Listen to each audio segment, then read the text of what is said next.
po jako akawuwo. And that I will preserve, protect and defend. Meya wa Town Council Kasangati mu district ya Wakiso Tom Muwonge alonze obukiiko okonomyuka we bagenda okola nabo emirimu ya Town Council no. Honorable Olive Mary Nakibuka.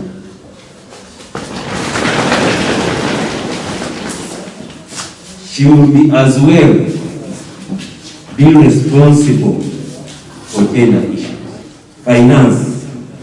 Honorable Kabunga Batumai.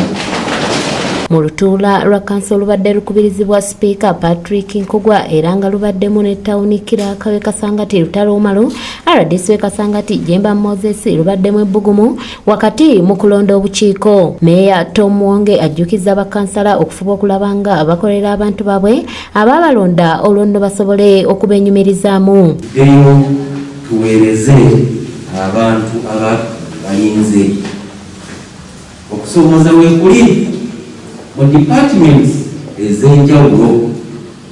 Kale mukyebasaba bonna ababa balondeddwa tukole butaweera, tukolere wamu.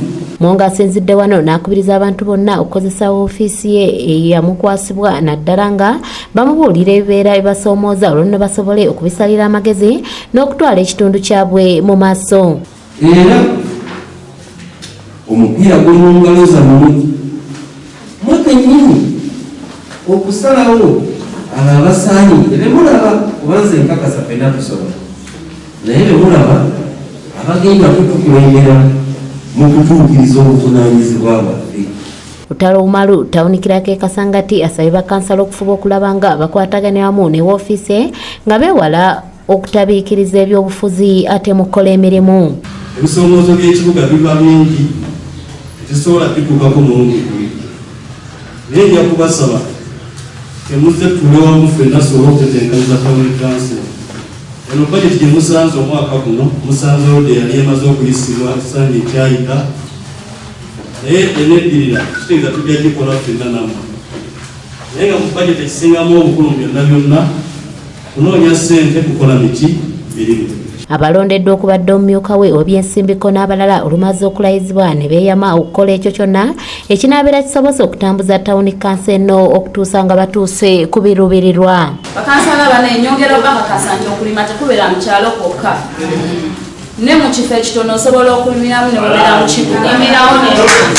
Ndi musajja mulimi, ndi musajja mukinjaati, nsobola embuzi naye ntera mu bikosi nga mbikola ki? Kale nina obukugu ku kintu kyensaba. Nina obukugu mu kintu kyenkola ki? Kyensaba. Mbasaba munteekemu obwesigwe nate.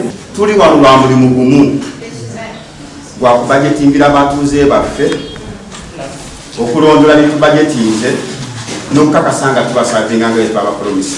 Kanyike Kevinize yakusakidde eggulire lino ku lwa ABS Television. Ndi musajja muyigirizeeko era mbadde nkola mu bitongole nga Sesakawa Uganda nga tugaba ensigo.